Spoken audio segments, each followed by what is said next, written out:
This is the Ricky Hatton you want to remember, isn't it? The come forward, pressure fighter that he was, took on all comers, fought the best, fought the fighters that no one wanted to get in the ring with, made a decent amount of money with the IBO and WBU title. You know, the titles that if you had a good name, you could make good money with. As I say, I've got him on my wall, as you can see. But when I heard about this exhibition with Barrera, I thought, Jesus Christ, what's he doing? He's 40-odd year old. He hasn't fought in 10 years. Last time he fought against Senchenko, I was there at what was then the Manchester Arena for the comeback, 24,000 people, electric atmosphere. But Jesus Christ, I mean, to come back even in an exhibition at 40-odd year old against someone like Barrera, I mean, you wouldn't mind if he said, right, I'm going to come back, make a few quid in an exhibition like everybody else has been doing, you know, like Floyd Mayweather and Mike Tyson and whatnot. You wouldn't mind if he'd turn around and say, well, I'll come back against Amir Khan. Amir's just had the loss to Kell Brook. I'll make it an all-Manchester matchup, a bit of a body spa, make a few quid for charity. You wouldn't mind that. But no, he's picked his mate, Barrera, who last fought, I think, 12 or 13 years ago. You know, and even then, he looked a bit sluggish, didn't he? But I've seen Barrera in an exhibition since then, and he doesn't look that bad.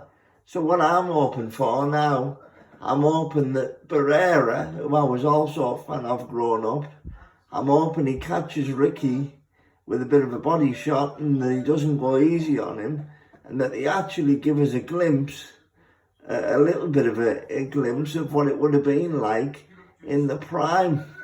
I mean, all you've heard Ricky do since he retired after the comeback, he's turned up at these sport relief events, made an absolute arse of himself, you know, taking part in bike races and running events and whatnot, and not being able to finish the fucking circuit.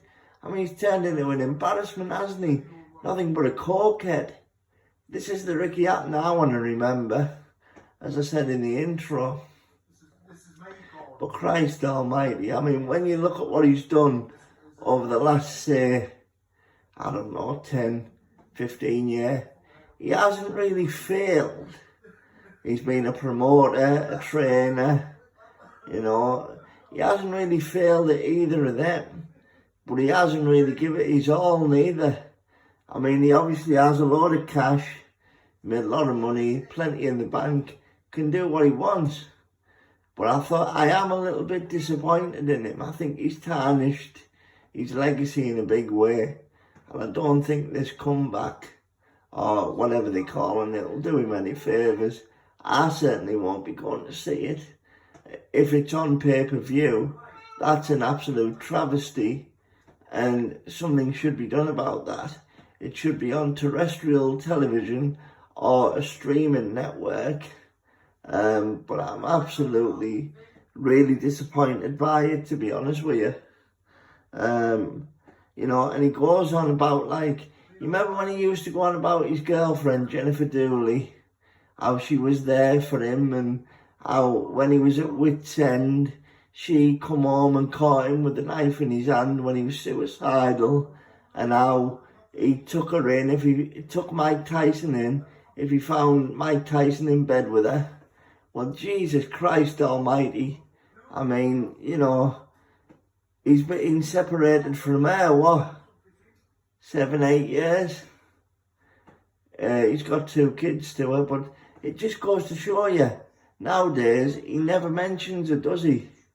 You know, all you get of him nowadays is bullseye jokes, goes on about his career, goes on about his depression, nothing more than a Charlie head. And if anyone's got anything else to say about that, leave it in the comments, Otherwise, thanks for listening, and like and subscribe. See you later.